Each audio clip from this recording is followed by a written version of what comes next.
भारत चुनाव आयोग जो है वो मोदी चुनाव आयोग बन गया है। इलेक्शन कमीशन ऑफ इंडिया ना होके इलेक्शन कमीशन ऑफ मोदी बन गया है। यानी सरकार जो चाहती है वही वो बात कर रहा है, सरकार जो चाहती है वही बात वो कह रहा है। ये इसलिए हो रहा है 7 चरणों में ताकि गवर्नमेंट अपने हिसाब से मैनिपुलेशन कर सके, अपने हिसाब से इस इलेक्शन को अपने फेवर में करने के लिए सारी योजना बना सके और सारे काम कर सके। इस इलेक्टोरल बॉन्ड ने एक बात सिद्ध कर दी कि देश का प्रधानमंत्री अव्वल दर्जे का भ्रष्ट व्यक्ति है। इस तरह का प्रधानमंत्री, इतना बेईमान, इतना भ्रष्ट प्रधानमंत्री इस देश ने अब से पहले तो देखा नहीं। ईवीएम हटा दो, बैलेट पेपर से चुनाव करा दो और तुम 40 पार करके दिखा दो। नमस्कार, मैं हूं हयात अब्बास और आप देख रहे हैं 4 PM न्यूज़ नेटवर्क। और लोकसभा चुनाव के जो ऐलान हो गया है, जिसके बाद से दोनों ही जो दल है, विपक्षी दल और जो सत्ता पक्ष है, दोनों दमखम के साथ मैदान में हैं। लेकिन बड़ा सवाल ये है कि ईवीएम को लेकर लगातार जिस तरह से विरोध प्रदर्शन हो रहा है और लोगों के बीच एक उसको लेकर जो कन्फ्यूजन है, जो उन लोगों को लेकर ईवीएम को लेकर लोगों के मन में सवाल उठते हैं, क्योंकि ईवीएम एक ऐसा विषय बन चुका है लोकसभा चुनाव में जिसमें बार बार सवाल उठ रहे हैं। और हमारे इसी सिलसिले पे और जो इलेक्टोरल बॉन्ड का जो खुलासा हुआ है उस पर भी हमारे साथ बात करने के लिए सीनियर लॉयर हैं भानु प्रताप जी। सर, पहले आपका बहुत बहुत स्वागत है। Thank you. और सर, मेरा सवाल यही है, जिस तरह से SBI को एक बार फिर से सुप्रीम कोर्ट ने फटकार लगाई है, सर क्या वजह है जो इतनी देरी हो रही है, डेटा पूरा क्यों नहीं दिखा रहे? देखिए, सीधा सीधा अगर सीधी भाषा में कहूँ, आम भाषा में, तो मन में बेईमानी है। अगर बेईमानी नहीं होती तो माननीय सुप्रीम कोर्ट का जो आदेश था बहुत स्पष्ट था और पहले ही लॉट में वो सारी इन्फॉर्मेशन देनी चाहिए थी। सो इन्फॉर्मेशन क्यों छुपा रहे हैं आप? और पूरे देश के लोगों के मन में दो बड़े सवाल हैं। एक कि जो इन्फॉर्मेशन दी है उस इन्फॉर्मेशन से कहीं भी कोई कनेक्ट नहीं हो रहा कि ये जो पैसा दिया है, ये बॉन्ड जो खरीदा है वो किसने खरीदा है और किसको दिया है। और दूसरा जो बहुत एक मोटी बात है कि 4000 करोड़ रुपए, लगभग 4000 करोड़ रुपए का डाटा दिया ही नहीं गया है, जो पूरा का पूरा डाटा एक ही लॉट में SBI को देना था। क्यों नहीं दिया गया? SBI अपने आप में, मुझे तो नहीं लगता कि इतना ताकतवर है कि कोर्ट के आदेश को, सुप्रीम कोर्ट की कॉन्स्टिट्यूशन बेंच के आदेश को ठुकरा दे। स्वाभाविक उसके पीछे सरकार का जो है सरकार की ताकत है और सरकार की स्ट्रेटजी है, सरकार की मंशा है। और वो बैंक सरकार के हाथों की कठपुतली बना हुआ है, इसलिए नहीं दिया जा रहा डाटा। अन्यथा तो सारा चिट्ठा निकल के आ जाएगा कि भाई इसमें कौन कौन शामिल है, कैसे कैसे हैं। अंबानी और अडानी, इन्होंने कितना पैसा दिया है ये अभी तक निकल के नहीं आया। तो हो सकता है वो 4000 करोड़ का जो है वही हो। हालांकि 4000 करोड़ हो, 5000 करोड़ हो, 10,000 करोड़, इनके लिए मायने नहीं रखता। ये चाहें तो 20-25 हजार करोड़ भी एक झटके में सरकार को दे सकते हैं और दिए भी होंगे, बट वो ऑन रिकॉर्ड नहीं, ऑफ द रिकॉर्ड होंगे। सर, जिस तरह से चुनाव आयोग की तरफ से एक एडवाइजरी जारी की गई है कि विपक्ष की तरफ से कोई भी गलत बयानबाजी नहीं दी जाएगी, सर सिर्फ ये विपक्ष के लिए क्यों, बीजेपी के लिए क्यों नहीं? इसीलिए मैंने कहा आपको, अगर ध्यान होगा, मैंने पहले वीडियो जो मीडिया को मैंने दी हैं, बाइट दी, उसमें बहुत स्पष्ट कहा आज की तारीख में भारत चुनाव आयोग जो है वो मोदी चुनाव आयोग बन गया है। इलेक्शन कमीशन ऑफ इंडिया ना होके इलेक्शन कमीशन ऑफ मोदी बन गया है। यानी सरकार जो चाहती है वही वो बात कर रहा है, सरकार जो चाहती है वही बात वो कह रहा है। और चुनाव आयोग की निष्पक्षता वो पूरी तरह से सवालों के घेरे में है। और वो इसलिए भी घेरे में है, हमने बार बार कहा है कि जो ईवीएम मशीन बनाई जा रही है भारत इलेक्ट्रॉनिक्स लिमिटेड, उसके टोटल 7 डायरेक्टर में से 4 जो डायरेक्टर हैं इंडिपेंडेंट, वो बीजेपी के पदाधिकारी हैं। अब इसके बाद किस सबूत की जरूरत रह गई है? और जैसा सरकार चाह रही है वही सब कुछ किया जा रहा है। मुझे आप बताइए, 140 करोड़ के आबादी का देश है, क्या इसमें लोगों की कमी है कि आप पूरे देश में एक दिन में चुनाव नहीं करा सकते? क्या पैसे की कमी है कि आप एक दिन में चुनाव नहीं करा सकते या गिनती नहीं करा सकते? किस चीज की कमी है? इस देश में किसी भी चीज की कमी नहीं है। अगर सरकार को कोई भी काम करना हो उसके लिए पैसे की व्यवस्था हो जाती है, उसके लिए रातों रात सब संसाधन, आदमी, ये वो सब चीज की व्यवस्था हो जाती है। इलेक्शन के लिए नहीं हो सकती? हो सकती है, क्योंकि सरकार जो अपने हिसाब से कराना चाहती है उसे इलेक्शन जीत के आना है। कैसे मैनिपुलेशन करेगी, इसीलिए 7 चरणों में चुनाव कराए जा रहे हैं। अब आप जरा कैलकुलेट कीजिए कि अगर गिनती करानी हो पर्चियों की, वीवीपैट की पर्चियों की गिनती करानी हो, तो सवाल ये आता कि संसाधन और चाहिएंगे, समय और लगेगा। 20 तारीख से पहला नोटिफिकेशन जारी होगा, 20 मार्च से, आज 18 है, यानी परसों जो है नोटिफिकेशन जारी होगा। और चुनाव में जो गिनती होगी 4 जून को। आप लगाइए कितना लंबा पीरियड हो गया, मतलब लगभग 2.5 महीने से ज्यादा का समय इस पूरी चुनावी प्रक्रिया में लगेगा। उसके बाद रिजल्ट आएंगे। क्या जरूरत है इसकी?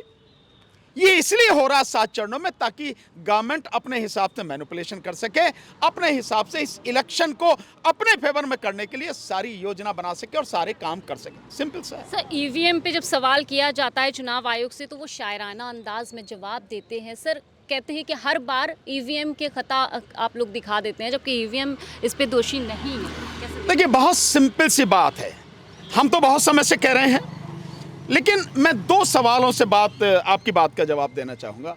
शायराना तो कोई भी हो सकता है, लेकिन क्या इलेक्शन कमीशन ये बता सकता है कि जिस तरह से वो इलेक्शन करा रहा है वो प्रक्रिया पूरी तरह से फ्री, फेयर एंड ट्रांसपेरेंट है, यानी स्वतंत्र, निष्पक्ष और पारदर्शी है?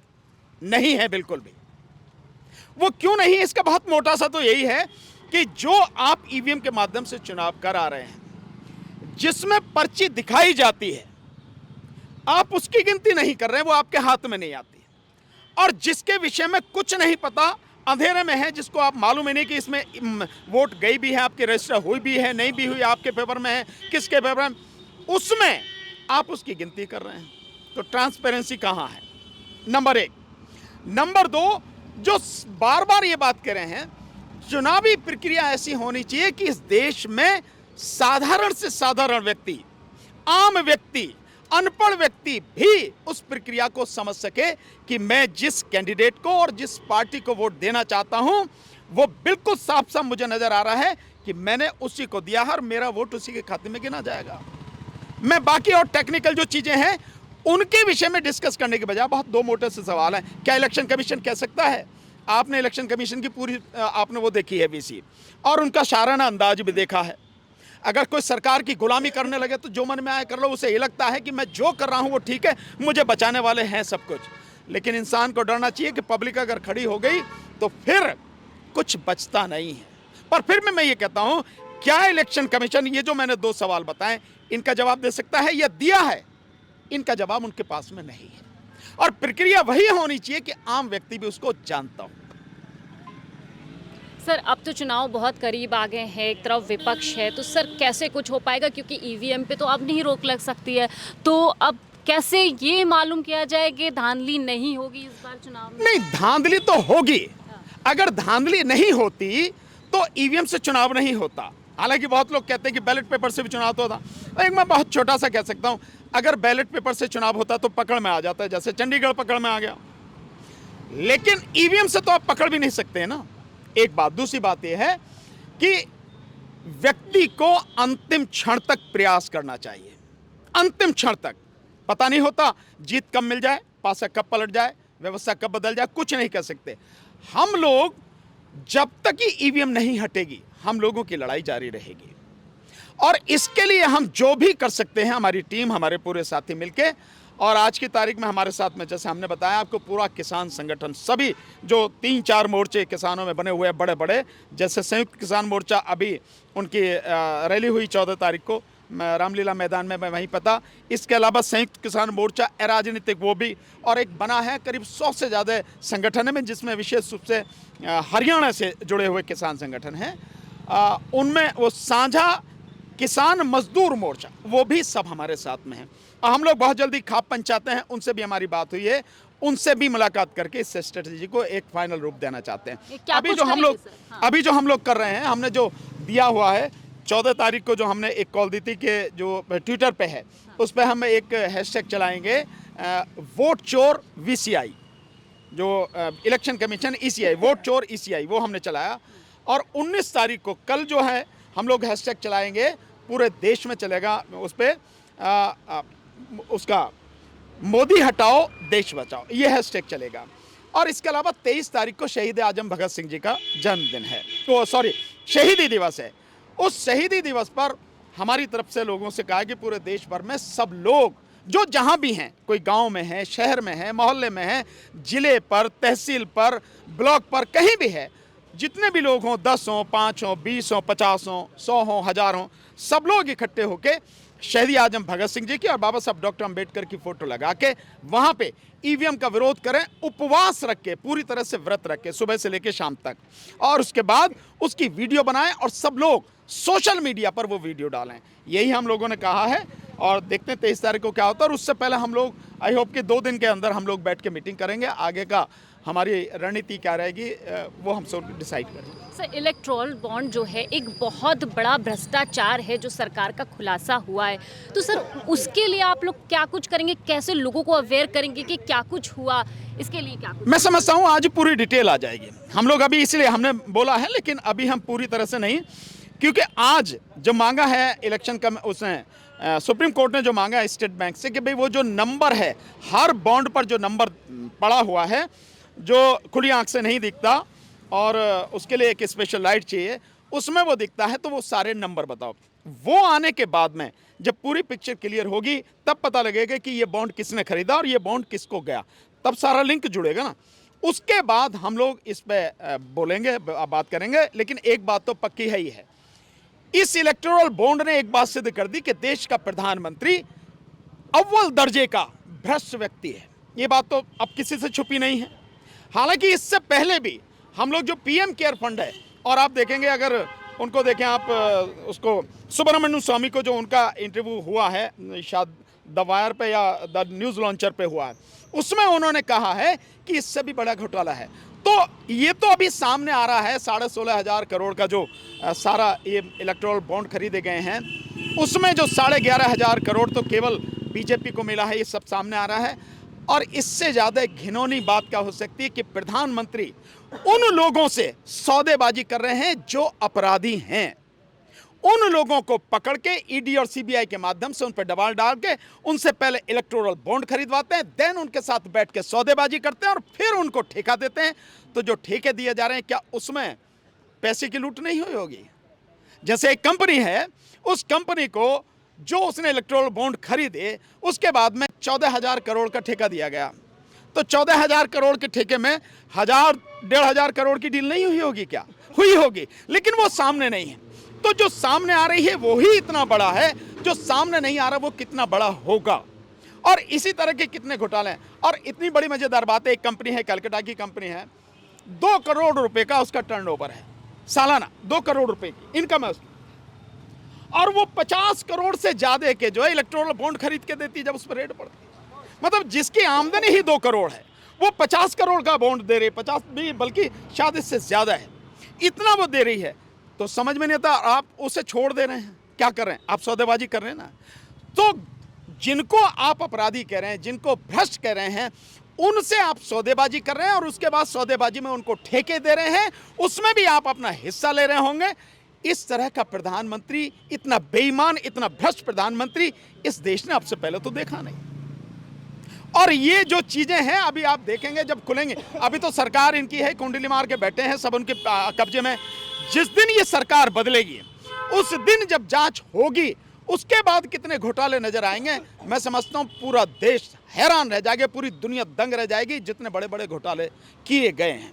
लाखों करोड़ रुपए, आपको ध्यान होगा, लगभग 1,74,000 करोड़ रुपए का जो सेस का घोटाला, शुरू में जो हुआ सेस का घोटाला, ये आपका जो आया है जीएसटी वगैरह से आने से पहले जो सेस वगैरह चल रहा था, उसमें 1,74,000 करोड़ रुपए का तो केवल सेस का घोटाला था, जिसका पता ही नहीं। और अभी आप थोड़े दिन पहले देखा होगा, करीब 1.5 महीने पहले, कि जो सीएजी की रिपोर्ट आई, उस सीएजी की रिपोर्ट में कि जिन मदों में पैसा दिया गया, वो पैसा वहां से कहां डाइवर्ट कर दिया गया ये पता नहीं। और 3-4 दिन बाद ही जब ये सारी चीजें आ गई मार्केट में, तो उसके बाद ही उन अधिकारियों का ट्रांसफर कर दिया गया। सो इस घोटाले के माध्यम से एक चीज बिल्कुल सिद्ध हो रही है कि देश में एक ऐसा प्रधानमंत्री जो नारे तो बड़े बड़े देता कि ना खाऊंगा ना खाने दूंगा, लेकिन ये दुनिया के लिए है, अपने लिए है कि खूब खाऊंगा और जो मेरे भ्रष्ट साथी हैं उनको खूब खिलाऊंगा। असली हकीकत ये है। सो इतने भ्रष्ट बेईमान प्रधानमंत्री को देश की जनता बर्दाश्त कैसे कर रही है, ये सोचने की बात है। अब मौका है उसे उखाड़ के फेंकना चाहिए। सर आप कह रहे हैं कि वो भ्रष्ट प्रधानमंत्री और एक तरफ वो 400 पार का नारा दे रहे हैं लोकसभा चुनाव के लिए। मैं कह रहा हूं ना कि 400 पार क्या 40 पार भी अगर करके दिखा दो, एक बार ईवीएम हटा दो, सिर्फ इतनी सी बात है। ईवीएम हटा दो, बैलेट पेपर से चुनाव करा दो और तुम 40 पार करके दिखा दो। और मोदी जी को चैलेंज है कि मोदी जी आ जाओ, मुझे मेरठ से समाजवादी पार्टी लड़ा रही है। लोग कहते हैं ना कि हम उनको लाएंगे जो राम को लाएं। अरे जो राम को लाए हैं आ जाओ, तुम ही आ जाओ ना। मोदी जी को मैं चैलेंज दे रहा हूं, मेरठ से लड़ो मेरे सामने, दाल आटे का भाव पता लग जाएगा। आ जाओ ना मैदान में। मेरठ से आपको समाजवादी जी, मेरठ से समाजवादी पार्टी ने मुझे लोकसभा का कैंडिडेट बनाया है और मैं वहां से लड़ रहा हूं। माननीय राष्ट्रीय अध्यक्ष जी अखिलेश यादव जी ने जो विश्वास मुझ में व्यक्त किया है, मैं पूरी मजबूती के साथ उस विश्वास पे न केवल खरा उतरूंगा, बल्कि पार्टी और सारे लोग, उनको जो ताकत मिलेगी आने वाले समय में आप सबको दिखेगी। और इसके लिए मैं माननीय राष्ट्रीय अध्यक्ष जी का और तमाम समाजवादी पार्टी के साथियों का बहुत बहुत धन्यवाद करता हूं। और इसीलिए मैं कह रहा हूं कि आप बनारस छोड़ो ना। आप तो विष्णु के अवतार बोल दिया ना उन्हें। भाई जो विष्णु का अवतार उन्हें बोला जा रहा है, तो आप तो साक्षात ब्रह्म हो गए ना। आ जाओ ना मैदान में, पता लग जाएगी कौन कितने पानी में है। बैलेट पेपर से कराओ और मैदान में आ जाओ। तो लोकसभा चुनाव को लेकर ईवीएम का जिस तरह से सवाल उठ रहे हैं, तो हमने जो हमारे सीनियर एडवोकेट हैं सुप्रीम कोर्ट के, उनसे बातचीत करी है। वो क्या कुछ करने वाले हैं, समाजवादी ने उनको टिकट दिया है, वो मेरठ से चुनाव लड़ेंगे और भाजपा को मुंह तोड़ जवाब देंगे और मैदान में पूरे दमखम के साथ ईवीएम का विरोध इसी तरह जारी रहेगा। कैमरा पर्सन सत्यनारायण के साथ मैं हयात अब्बास, 4PM न्यूज़।